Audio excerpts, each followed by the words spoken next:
రాష్ట్ర వ్యాప్తంగా సుమారు 20 లక్షల మంది జనాభా గల ముదిరాజు సామాజిక వర్గాన్ని గుర్తించిన రాజకీయ పార్టీకి మద్దతుగా నిలుస్తామని అఖిల భారతీయ కోలి ముదిరాజ్ మహాసభ జాతీయ యువత అధ్యక్షులు మహేందర్ కేసరి, ప్రధాన కార్యదర్శి బోనం వెంకటయ్య అన్నారు. ఆంధ్ర రాష్ట్రం ఏర్పడిందే తెలుగు ముదిరాజు సామాజిక వర్గం వలన అని తెలిపారు. అటువంటి రాష్ట్రంలో జనాభా దామాషా ప్రకారం తగిన గుర్తింపు లేకపోవడం బాధాకరమన్నారు. రానున్న ఎన్నికల్లో ముదిరాజుల ఓట్లు కీలకంగా మారనున్న నేపథ్యంలో తమను గుర్తించి ఆదరించిన పార్టీ గెలుపునకు తమ వంతు కృషి చేస్తామని చెప్పారు. రాష్ట్ర వ్యాప్తంగా సుమారు 20 లక్షల మంది జనాభా గల ముదిరాజు సామాజిక వర్గాన్ని గుర్తించిన రాజకీయ పార్టీకి మద్దతుగా నిలుస్తామని అఖిల భారతీయ కోలి ముదిరాజ్ మహాసభ జాతీయ యువత అధ్యక్షులు మహేందర్ కేసరి, ప్రధాన కార్యదర్శి బోనం వెంకటయ్య అన్నారు. ఆంధ్ర రాష్ట్రం ఏర్పడిందే తెలుగు ముదిరాజు సామాజిక వర్గం వలన అని తెలిపారు. అటువంటి రాష్ట్రంలో జనాభా దామాషా ప్రకారం తగిన గుర్తింపు లేకపోవడం బాధాకరమన్నారు. రానున్న ఎన్నికల్లో ముదిరాజుల ఓట్లు కీలకంగా మారనున్న నేపథ్యంలో తమను గుర్తించి ఆదరించిన పార్టీ గెలుపునకు తమ వంతు కృషి చేస్తామని చెప్పారు. ఆంధ్ర రాష్ట్రం ఏర్పడింది కేవలం తెలుగు రాష్ట్రం ఏర్పడింది కేవలం ముదిరాజుల ద్వారానే అనే విషయం కూడా మనకు హిస్టరీలో చెప్పబడతా ఉంది. ముఖ్యంగా ఈ తెలుగు అనే పదం పుట్టింది మా ముదిరాజుల నుంచే అనేది కూడా దానికి అన్ని ఆధారాలు కూడా ఉన్నాయి.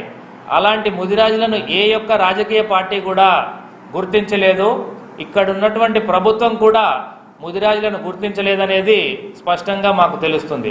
కాబట్టి ఈ రాబో ఎన్నికల్లో ముదిరాజులను గుర్తించినటువంటి పార్టీలకే మా యొక్క సమ్మతి, మా యొక్క ఓట్లు ఉంటాయని చెప్పేసి మరొకసారి మీకు తెలియజేస్తున్నాను. అంతేకాకుండా ఈ మధ్య సోషల్ మీడియాలో కానీ కొంతమంది విలేకరులు కూడా మా యొక్క ముదిరాజుల ఓట్లు కేవలం 1,83,000 మాత్రమే ఉన్నాయని చెప్పేసి ఆంధ్ర రాష్ట్రంలో రాయడం మేము చూసాము. దీన్ని మేము తీవ్రంగా ఖండిస్తున్నాము.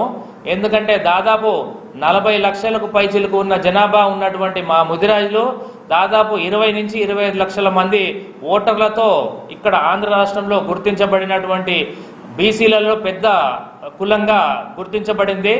అటువంటి ముదిరాజ్ కులానికి కొంతమంది విలేకరులు మరి వారు సోషల్ మీడియాలలో మా యొక్క ఓట్లు కేవలం 1,83,000 మాత్రమే ఉన్నాయని చెప్పేసి, అలాగే ఈ మధ్యనే విజయవాడ వెస్ట్లో కూడా కనీసం 153 అతి తక్కువలో ఉన్నటువంటి యానాదులను కూడా గుర్తించి కనీసం మా ముదిరాజులకు ఒక్క ఓటు కూడా అక్కడ లేదని చెప్పేసి మాది పెట్టడం జరిగింది.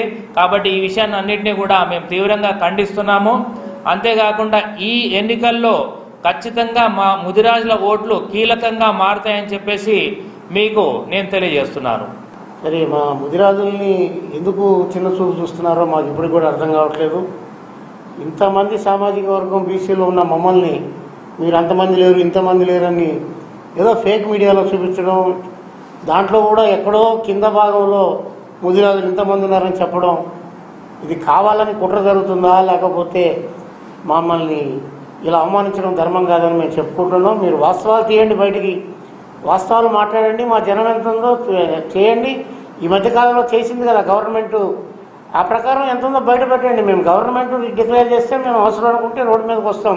ఇప్పుడు ఎవడో ఫేక్ న్యూస్లు పెడితే మేము నమ్మే పరిస్థితి కాదు. ఇప్పుడు దయచేసి వాస్తవాలు చెప్పండి, నిరూపించండి.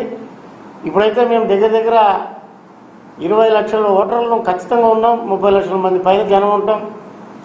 ఇంత జనాభా ఉన్న మమ్మల్ని మీరు 1,83,000 ఉందాం 2 లక్షలు ఉండాలి అని అనేది మమ్మల్ని మా జాతిని అవమానించిన పరిస్థితి అనిపిస్తుంది. దయచేసి కోరుకుంటున్నాం, మీడియా ద్వారా మమ్మల్ని అవమానించొద్దు. దయచేసి